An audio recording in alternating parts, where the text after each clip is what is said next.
Hi, I'm Sarah. And I'm Supraja, and this is Gin and Tonic. Welcome back to Intimate Convos with your besties.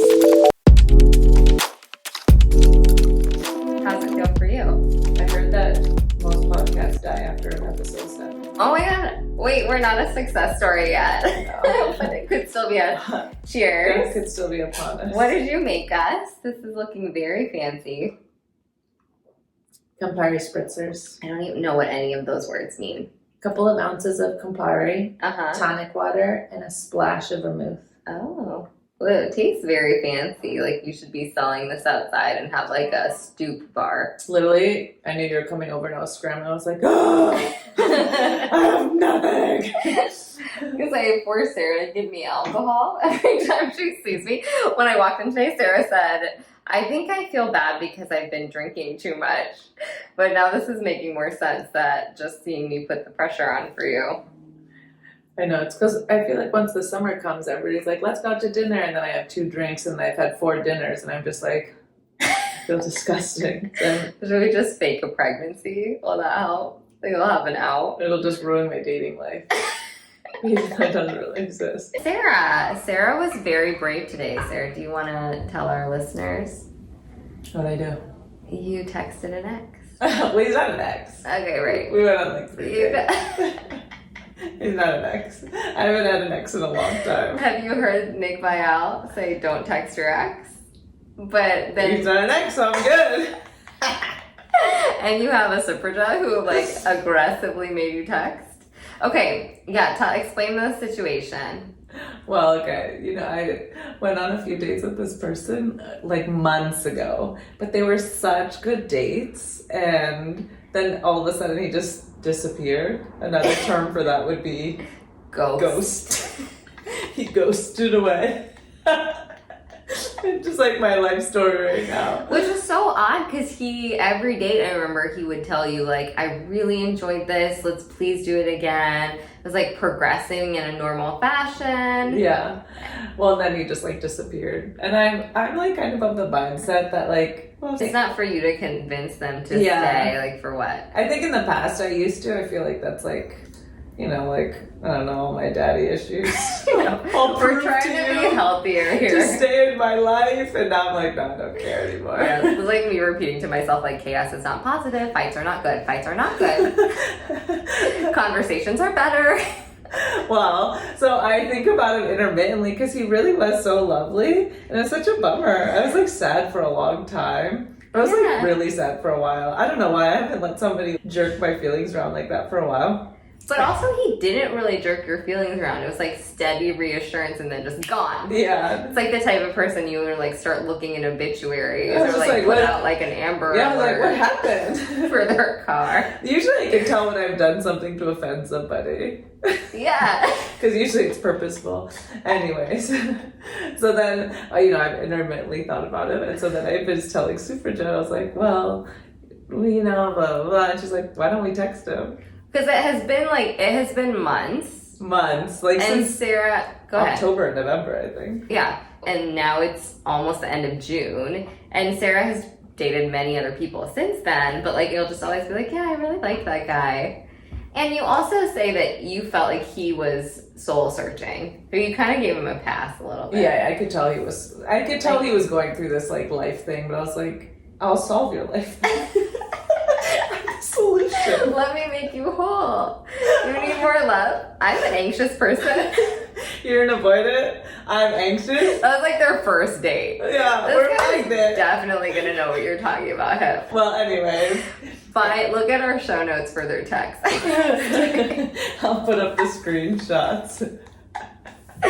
So Sarah texted him because I was just like, well, you're holding on to this anyway, right? And it's something you don't really have, so it's not something you can lose. Yeah. So why not? Why not be brave enough to put a little feeler out there and then use it as evidence either way? Like either that goes somewhere or you let it go, or at least it's like a little bit of a weight off. I feel like people are just too scared to be vulnerable, Like everybody's always trying to cut it off before someone hurts them or like assume the worst of someone. And I will say that I tend to the opposite. I'm like, he's such a beautiful person. You're too, whereas I'm just like, Dead. Yeah, so I need to be reeled in. I'm like, oh, this guy like took me out one time, was semi-inappropriate, never spoke to me again. He's such a beautiful person. That man is the devil. Yeah, Don't so- ever talk about that. Sarah's like, I know exactly what you're I know what you're talking talking about. That man is the devil. I hate it. I've worked on that. I think there's a middle ground of like, you can give people a chance knowing we all do some dumb stuff. Yeah. Well, But then believe them if they show it to you again. Yeah. Well, I didn't think this person was a bad person. Well, so we texted him. Yes. He took a day to respond. Crap. This is not something as good as a retail. But then the combo we had was actually really sweet. It was really nice. It was very like, and he apologized. He did. Really Everybody's always apologizing to Sarah. Men do apologize. Men don't apologize to me. Not like that. I get men to apologize to me all the time. I don't know why. I think it's because I have such like a sad face that they're just like, No. how could I not apologize this? No. I think they apologize because you're so like, you're so earnest and so like pure at heart, and so people feel bad when they've like royally messed with you. I don't know. Well, it was a nice combo, and we were both like, well, I hope our paths cross one day. I was like, this is my address. This is where I live. You're like, tomorrow? Tomorrow you want them to cross? Latte, coffee, and a croissant. I'm just kidding. Well, anyways, that was my moment of courage this week. Yeah. I'm really glad I did it. And who knows, I might never see this person again, but it felt nice to like take my shot and, Yeah. you know. Like just leave a door open. Yeah, just who knows what tomorrow will bring. Yeah. Yeah. Yeah. It makes I me love more it. calm. Somebody said that to me recently. You see, I think it was you.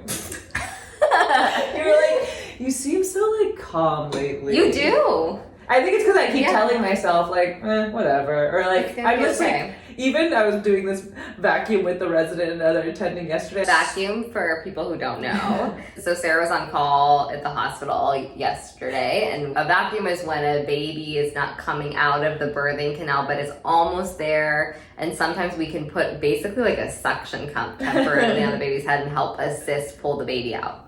So, and it's kind of a scary thing. I mean, we do it all the time, but it definitely is something that you do it when your choices are becoming limited, and it can go in any direction. Like if it doesn't work, you have to emergently do a C-section, but a lot of times it works no problem, but it definitely is like an upping the stakes. You're So like picking the right candidate. You're being mindful. Yeah. And so I hate doing them. I'm good at them. I just don't like doing them. I'm really good No, at I'm not. my I'm just job, like, but I don't love all of It's it. because I'm very selective of who I choose I for hear it. And so, And you don't do them, like no one does them all the time. That would be weird if you Yeah, did that'd them be all weird. the time. That'd be like, okay, that's another problem. So Yeah. it just doesn't happen enough that you feel 100% about it every time. Well, I just stayed so calm, and somebody after was like, "You just seem so like calm and mellow." Because if you knew me years ago, I was like, I had told somebody, I was like, "Well, one time one of my chiefs gave me this advice, like, you can't tell, but I'm screaming in my head right now. You're in a certain role. People are looking to you as a leader Yeah. to convey like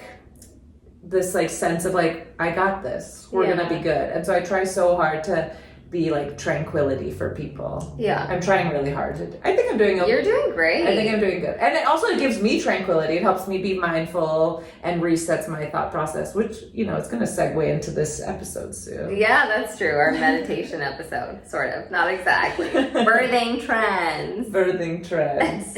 Should we do it? Should we talk about birthing trends? Yeah, so why did you pick this episode? I did. Well, because I'm trying to be in with the younger kids and do the whole Younger. TikTok sitch. You're younger than me. I mean, I wasn't gonna put you on blast.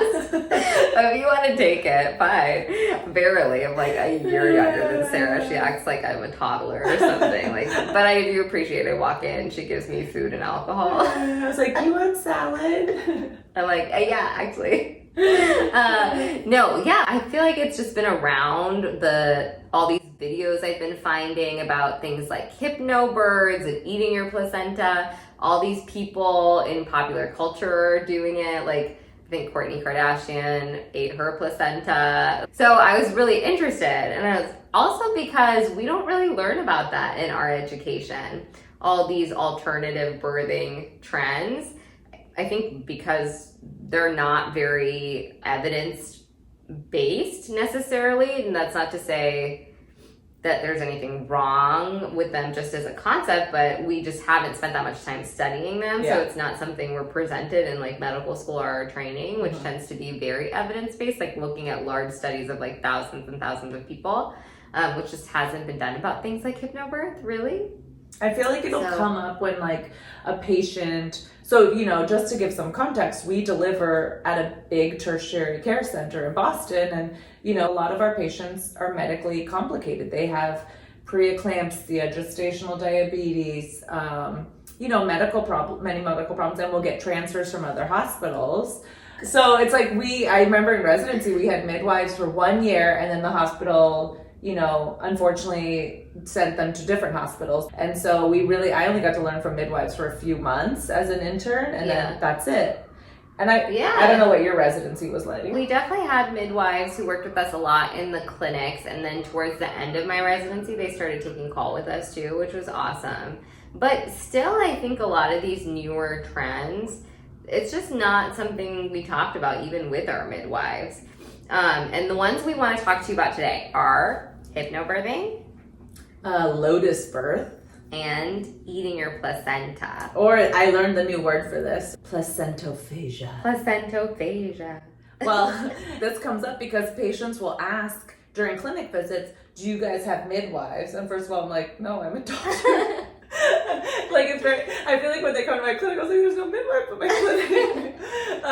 But they'll ask, do you have midwives? I'm like, I wish we did, but we don't. And then they'll ask, oh, do you guys have a birthing center? I'm like, no. And they're like, can we birth in the one tub we have? I'm like, no.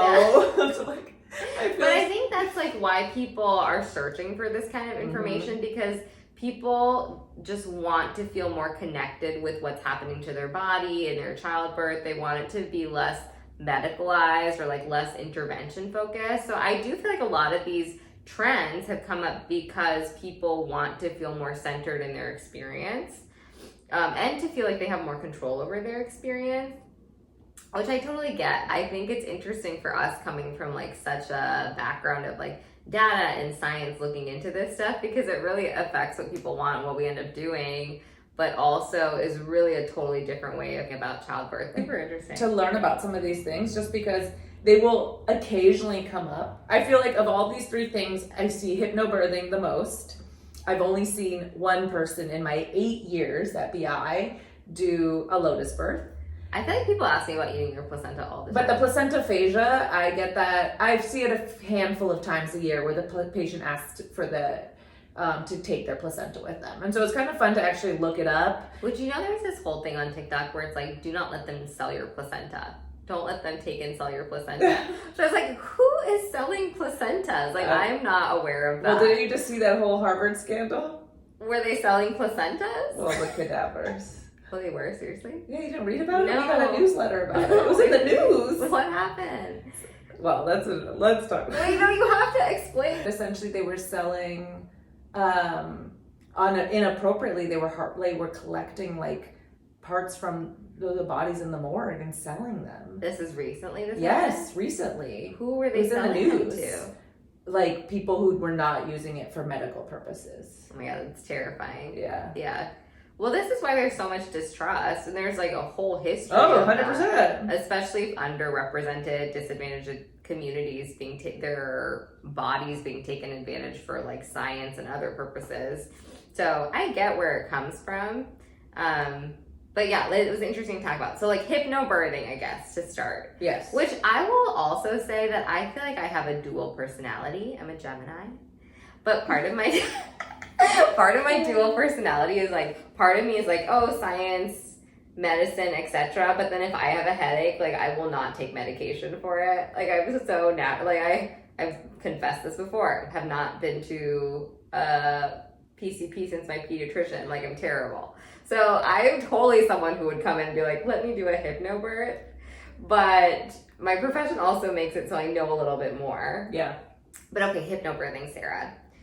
So hypnobirthing is this idea of using kind of self-hypnosis or really meditation and relaxation to get you through your birth. And it's sold as a pain-free birth, which is kind of a stretch, right? Well, not for people who like truly. Oh, well, that's Sarah's a believer now. No, literally, we had this whole prep session where we like talked about all this, and now she's like, "No, it is painful." Well, I feel like, well, that's how it's like implied when you watch the videos and how when I looked at the different programs that teach these courses, I think that is the goal essentially, is to have the aim is to have a pain-free birth. Yeah, or to take such control of your discomfort that your coping mechanism is, I mean, to me it seems like I could never do that, but it sounds incredibly incredible in all honesty. Yeah, but if it would work. Yeah, if it works. And it seems like it does for many women, but they're incorporate. Well, it seems they're trying not to be canceled. I know. Don't cancel me, damn it. That's literally like good cop, bad cop situation where we were like aligned, and now Sarah feels strongly she needs to be the good cop. That's because I was like, Supraja, I prepped for this episode. I don't know I feel like I'm gonna get canceled talking about this stuff, but I'm mentioning my bias. Okay. Yeah. Our bias is that we went to medical school and then we trained and have been practicing at a very academic institution with high risk patients. Where oftentimes we cannot incorporate some of these. Well, some of them we could.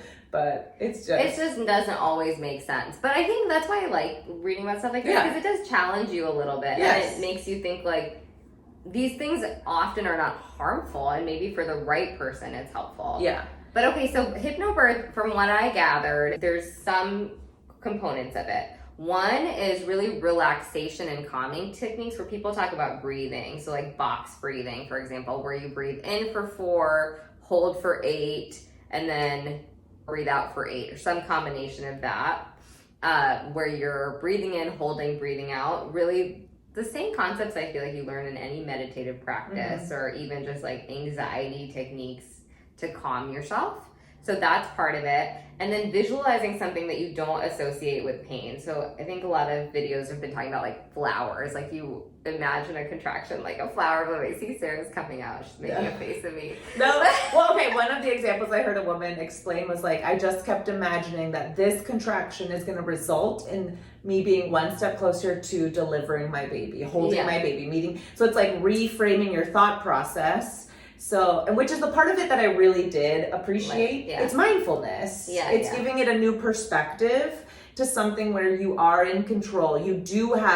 You are the narrative of your own story. And I did like and appreciate that. I think I'm just a wimp when it comes to, like, I could barely tolerate my IUD exchange. I was like dying. I'm like crawling up the exam table. So me, this is what I do for a living. I watch people deliver babies. It's quite uncomfortable for most women. People are like, will this hurt? I'm like, yes.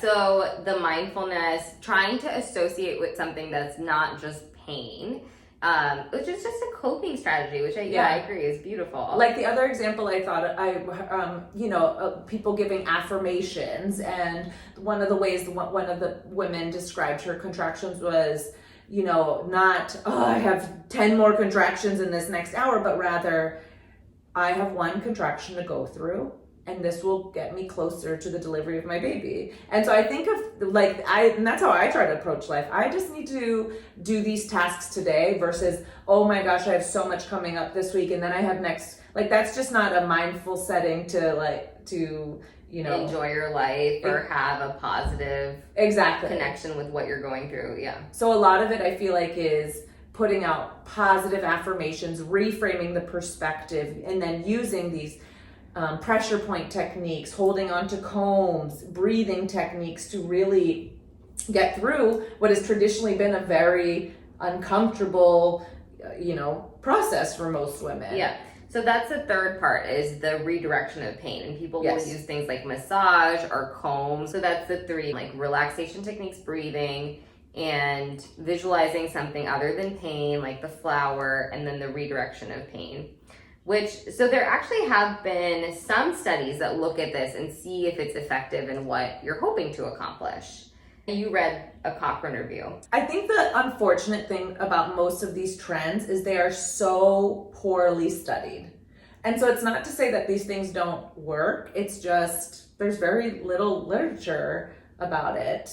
Meaning that people just haven't studied a lot of women. But for this one, there was a big review that involved around 3,000 women, which is pretty decent, actually. Yeah, it was like 9 trials that they combined Cochrane reviews or reviews that combine different studies to tell you a broad consensus, basically, that they made based on those studies. Yeah. So it was 9 different studies, over 3,000 people. And in that study, it didn't show a decrease in pain. It also didn't show a decrease in the C-section rate. It may have been helpful in the first phase of labor.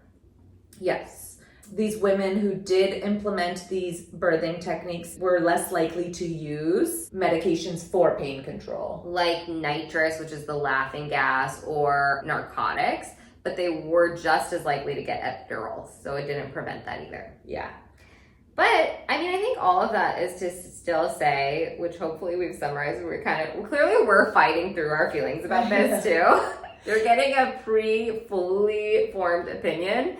But I think if you're someone where that type of meditative technique, relaxation, is something you could employ, it probably helps with everything. And it helps as a lifestyle that you can also apply to birthing. There's just no right way to have a baby, and there's no shame in any pain control method that you use.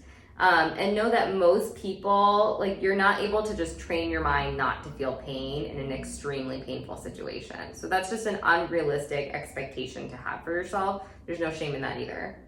Yeah, I feel like I liked learning about this. I thought it was really interesting, and I liked knowing, reading about some of the women, granted their anecdotes, but the women who were successful really implemented these techniques into their daily life. They didn't just go to 5 courses for a couple of hours each session and then suddenly arrived in labor and, were successful. Really incorporating these approaches to discomfort, pain, whatever it may be, on a daily basis help them be successful. And I like that because I feel like that to me seems realistic. Like you're being proactive about the things you're doing. You're essentially practicing every day. And none of this is dangerous. It's really like how you want to take charge of that special day for you. And so why not? I kind of want to hypnobirth.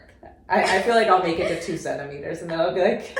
I know. I'm going to box breathe for the first 2 centimeters and then be like, get me my epidural. Yeah. No, just kidding. No, but really, I was like, that's cool. I think I agree with you. Knowing that these are good techniques to employ in your life and then you can utilize them. Hopefully, if it's something that you want, you're someone it is really successful for, but know that labor is just an evolution. Like, you don't really know what to expect, and there are lots of valid ways to go through it.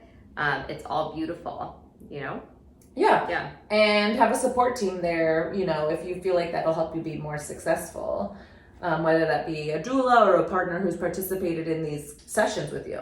Okay, Lotus birds, Sarah. Go off on Lotus birds. Are you going to be just as good cop about this? No. Okay, no, because... Can you at least give me a warning if you're about to sell me out? No, I didn't sell you out on it. I'm just kidding. I don't want to get canceled. I'm just kidding. No. Okay. Lotus birth. First of all, that's an interesting name, but I learned that it comes from the woman one of the original people who did it in the 1970s, Claire Lotus Day. I want my name to be Lotus. That is a pretty cool name. Yeah, Claire no one's Lotus about Day. to name it like Rajagopalan birth. Mine's Sarah Ann McKinney. I sound like I turn butter in the Midwest. Sorry, but if you turn butter in the Midwest, I love it.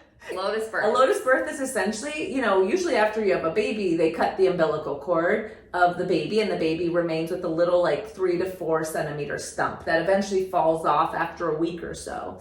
And a lot of practices will do delayed cord clamping. I think that started when we were in residency, which was somewhere in the last 8 years. That became a more common practice where basically you wait 30 to 60 seconds after the baby's delivered to clamp and cut the cord. And that has actually had pretty good research behind it, especially for babies that are premature. It can help increase how much blood gets to the baby, so decrease the likelihood of transfusions as well as some other infant complications. But Lotus births are a little bit different. You essentially don't cut the cord and you keep the placenta attached to the baby until it falls off on its own, which can take 3 to 10 days. It's kind of nuts because you expect that tissue within 5 to 10 minutes has zero blood flow going to it, which means that the tissue actually necroses. Like dies. Yes. There's literally no more blood pumping after a few minutes. Right. You can feel the pulse. It just stops completely. Yeah.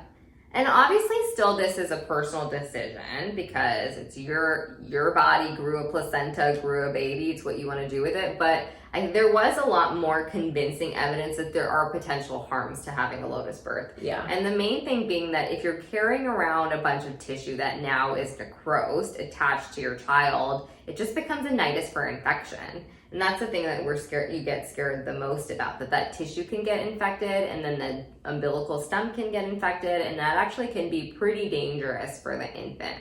And when I was like trying to figure out why people do this, like what are people hoping to gain from this? Like what are the benefits?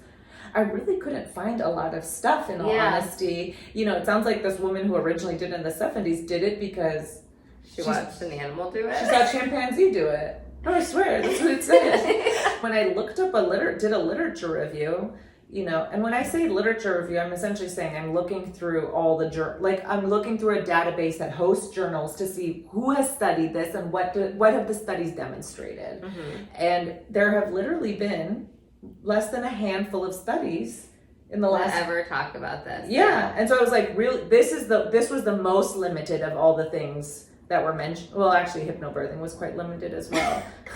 But not as, it doesn't seem as harmful to me. The Lotus birth, I just had a harder time wrapping my head around it. And so I've had one patient ask about it. And well, there, you know, like Etsy, all full of like placenta bags. Like it's a whole industry of doing things like this. There's all these communities and industries that also make money off of getting people to invest in stuff like this, which I think also complicates it for me. I totally get people are feeling let down by the medical system. They feel like they can trust their providers less, that interactions feel really transactional, don't take time to like assess values and all. And so people are really craving external ways of being safe and getting back to who we are without all these interventions. But then there are all these industries that take advantage of it, like industries making bags for this stuff, or like when we talk about placentophagia, it's like a huge industry of like encapsulating people's placentas. Like those people are also making money off of it, and they want you to see the information that says this is good too. You know, none of it is without bias, so I think it can be a little tricky to sort through. So I just had a harder time wrapping around myself around this one because I didn't really read about a lot of benefits. Sorry, Sarah. To the baby. I'm ruining Sarah's beautiful home. But, you know, potential risks to the baby, including infection of the stump that remains, which can actually be quite severe in certain babies requiring, you know, IV antibiotics. And so I just think this one, I think anytime we do anything, we should always be thinking, what are the benefits? What are the pros? What are the cons? And so I think, you know, this one, if you do end up doing it, it's, you know, making sure you have a pediatrician who feels, you know, comfortable following up on this, close examination, making sure the baby's not developing any redness or signs of infection. Yeah. And if the baby does, then, you know, truly considering detaching the placenta and, you know, seeing if any additional interventions are needed. Yeah, I think that's super important. Having a pediatrician who is on board with helping you follow your baby, because you'll need multiple visits with them to look at the attachment site, like you said. And I mean, if someone told me they really wanted to do this, I would never be like, oh no, well, I can't talk to you about it. Yeah, 100%. But I think I would want to know so we could have an educated conversation about it. And then if you guys decided you wanted to do it, I would do my best to help facilitate doing it in a safe way. Yeah. So having a doctor or a provider that's going to listen to you and help you get it done in a safe way, if you really still are set on it, is important. Yeah, I think with the one patient I took care of who had this done, the neonatologist came down to talk to her and talked about pros and cons. I think she had to sign a consent form, and that was that. But yeah, it's just getting more information from, you know, people to help guide you in making that decision. Yeah. Okay. Placentophagia, our last trend for today. All right. Are you going to eat your placenta? Should you? You know how many videos there are online of people making placenta smoothies? It is outrageous.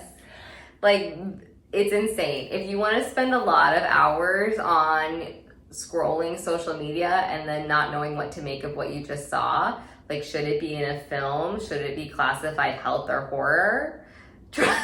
Search placenta smoothies. Well, but I think it's interesting because I think the placenta. Okay, I'm not being good cop again. I feel all of it. I feel very mixed about. Well, go ahead. I think the placenta is so fascinating. It's so cool. It's the most amazing. I think it's the most amazing organ. Oh, it's like literally this filter that like feeds your baby, takes all the bad stuff away. You know, it's incredible what it does. Grow an organ to grow a human. Like, it's insane. But once the placenta delivers, you don't care? No, I don't. It gets cold. It's mushy. We just spent a good 10 minutes talking about the dead placentas. It's like my least favorite thing to touch after delivery. Yeah, really? Yeah. Yes, I hate like it. I like when it's still warm, but once it gets cold. Oh, that's so interesting. Well, okay, so people eat their placentas in many different ways. Although I just spent a lot of time telling you about smoothies, that's actually not the most common way. The most common way is to get it made into pill forms, which again, I have mixed feelings about because there's a whole industry around doing this where people, like for-profit companies, are making money off of telling you that you should encapsulate your placenta and eat it. Probably costs around $100 to $500 is what I read for one placenta. And then some people eat it raw, cook it, blend it. I actually looked up how many calories are in the placenta. Oh, yeah. Around 350 calories. I would have thought it was more. I would have thought substantially more. Yeah. That's like nothing. Pretty like beefy. Yeah. Well, and even the grams of protein and vitamins and nutrients, it's really not that much. Yeah. When you look, well, I didn't give the exact breakdown, but I did mention a number of grams of protein and stuff. I think it was like 50 grams of protein, but still, I just thought it was interesting. Like, okay, what are we actually getting out of it? Yeah. Which it doesn't seem like there are, again, a lot of studies that talk about the benefit other than self-reported, people saying that they personally found benefit to it. The thing that people are worried about, again, is the same thing, just that when you take tissue that is no longer being fed by blood, the tissue dies and then can get infected. So there have been cases of group B strep, salmonella, and there's concern that could cause severe infection in the baby. And there's one specific case out of Oregon where they found this infant had late onset GBS bacteremia, where they had the bacteria all through their blood, which was a very serious thing. And they found the same strain of that in the placenta, so they linked them, which is kind of a theoretical link. You know, it's hard to say if that really was the cause, but that caused a lot of the panic around this concept. But I think if you want to do it, like, there's no industry standard or formal certification for it, which also makes it difficult. But things that we do know is you really should refrigerate it. And you want to make sure it's super hygienic. Like, you've got to wash your hands. You have to use companies that can be vetted as much as you're able. You want to limit cross-contamination. And you really want to keep a close eye, especially if you're breastfeeding. And the benefit that people are, hoping to get from the placenta is essentially what people have reported, like decreased rates of postpartum depression, maternal fatigue, improved breastfeeding. Oh, I don't know that. Reduced bleeding. But again, when I did a lit review, I couldn't find any big studies that showed it, that demonstrated that. And again, that's not to say that that's not true. It's just, we don't know. Yeah. And so I think we have to be, I think if a patient asks me, I would just say that. And that's what I say about a lot of things. When patients ask, can I take this medication? Actually, it hasn't been well studied. And when we haven't studied something, at length, we generally don't recommend it because why take the risk? And so I think just being mindful of those things is important, and having all the information before you make a decision. Yeah. Yeah.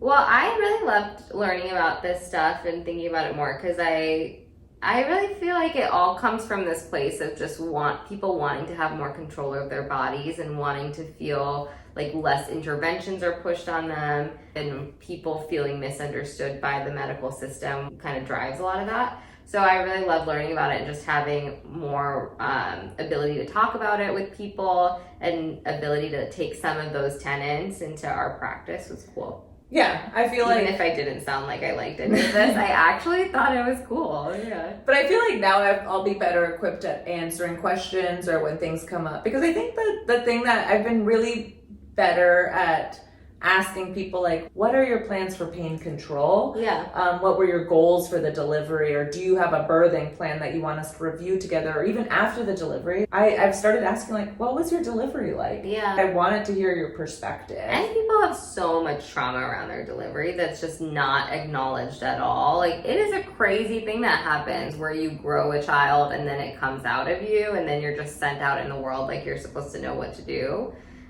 So yeah, I've been trying to be good about unpacking that with people. Even if they say like, oh, I had a positive experience, probably their emotions are more layered than that. And beforehand too, trying to ask like, how do you envision this in your ideal situation? Yeah, because I think you're right. It's, people wanting to have, there's so little control we have, sometimes in obstetrics. In life. And the more we know, at least the way I like to approach life is I have very little control of a lot of things. I don't know when I'm going to meet my person, for example. But guys, if you know people who should be with Sarah, send them my way and I'll bet.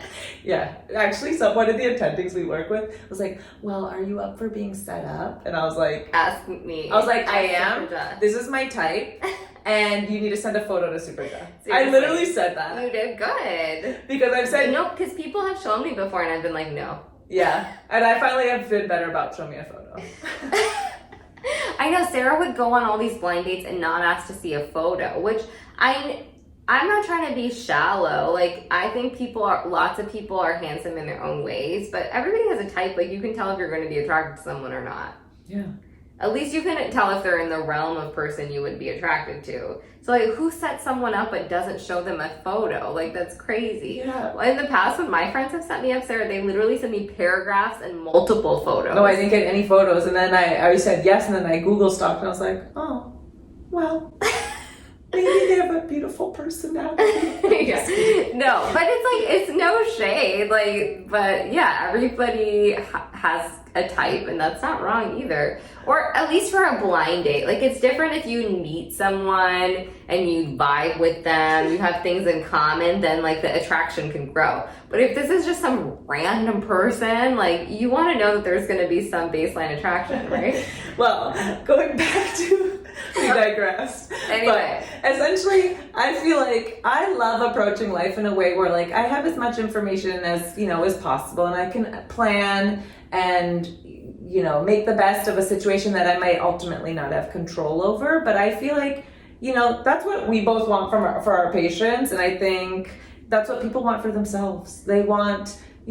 autonomy. They want the ability to make the decisions that they think are best. And like I always tell my patients, it's my job to give you all the information you need to make the best decision for yourself. And I think I have to remind myself too, like, I don't want to judge. I don't want to make anyone feel judged.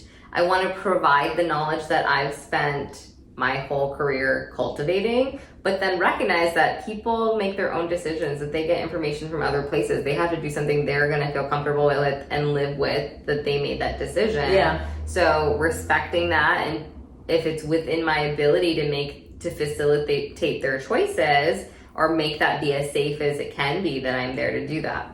Yeah. So bring up these topics. I think they're fun. They're interesting. If you're someone who's done these things and we didn't scare you away, you should write in because we would love to talk to you about it. We'd love to, do a little feature. Yeah. You can teach us. We love learning. I'll box for you. I let one of the midwives put saline bubbles in my back one time. It was incredibly painful. Anyways. But probably if you were contracting at the same time, you would be confused. I'd be like, go back! Anyways, We have a part 2 coming up because there's just too many good trends to talk about. What do we have maybe not next week, but coming up in the future. So also, if you have more birthing trends you want us to discuss on part 2, send us a message about that too. We're at Gin and Tonic Podcast. Gin spelled Gyn.